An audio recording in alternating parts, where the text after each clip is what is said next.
ഈ കുടുംബം എന്ന് പറയുന്നത് രക്തബന്ധം മാത്രമല്ല, നമ്മളിങ്ങനെ ലൈഫ് ഇല്ലാണ്ടായി ഇനി അങ്ങോട്ട് ഇല്ല, നമുക്ക് ജീവിക്കാൻ വേണ്ടിയിട്ട് ഒരു തരി അംശത്തിൻ്റെ ഹോപ്പ് പോലും ഇല്ലാതെ നിൽക്കുന്ന സമയത്ത് നമ്മളെ കൈപിടിച്ച് മുന്നോട്ട് കൊണ്ടുപോകുന്നില്ലേ, അതും നമ്മളെ കുടുംബത്തിൽപ്പെട്ടവനാണ്.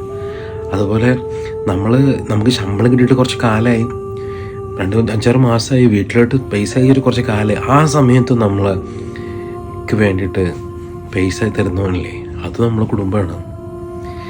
ഒരു പ്രയാസത്തിൽ വന്ന് പെടുമ്പോൾ നമുക്ക് പെട്ടെന്നൊരാളെ വിളിക്കാൻ തോന്നില്ലേ, അതും നമ്മളെ കുടുംബമാണ്. ഇതൊന്നും നമ്മളെ രക്തബന്ധത്തിൽപ്പെട്ട ആൾക്കാരാവില്ല. അതുപോലെ നമ്മൾ ഭയങ്കര ബുദ്ധിമുട്ടായിട്ട് നിൽക്കുക, വീട്ടിൽ പൈസ കൊടുക്കാനായിട്ടില്ലെങ്കിൽ നമ്മളെ വിളിച്ച ആളുകളെ ഇടങ്ങേറാക്കുകയാണ്, നമ്മൾ പൊട്ടിപ്പോയി, ബിസിനസ് പൊട്ടിപ്പോയി, അല്ലെങ്കിൽ എനിക്ക് കൊടുക്കാൻ പറ്റിയില്ല, കടം മേടിച്ച പൈസ എനിക്ക് കൊടുക്കാൻ പറ്റിയില്ല, നമ്മൾ വിളിച്ച് ഇടങ്ങാറാക്കണ സമയത്ത് ഒന്നും നോക്കാതെ നമുക്ക് പൈസ തരുന്ന ആൾക്കാരില്ലേ, അത് തീർത്തിട്ട് വാടാ നീ പിന്നെ നോക്കാമെന്ന് പറഞ്ഞിട്ട് തരുന്ന ആൾക്കാരില്ലേ, അവരും കുടുംബമാണ്, അവരൊന്നും നമ്മുടെ രക്തബന്ധമല്ല. അപ്പോൾ രക്തബന്ധങ്ങൾ മാത്രമല്ല കുടുംബം. നമ്മളെ ഏറ്റവും പ്രയാസപ്പെട്ട ബുദ്ധിമുട്ടുള്ള സമയത്ത് നമ്മളെ കൂടെ നിന്ന് നമ്മൾ കൈ പിടിച്ച് നമ്മളെ കൊണ്ടുപോകുന്ന ആൾക്കാരില്ലേ, അവരും കുടുംബമാണ്. മറ്റൊരു വീഡിയോ കാണാം. Take care. മനസ്സിലാവും.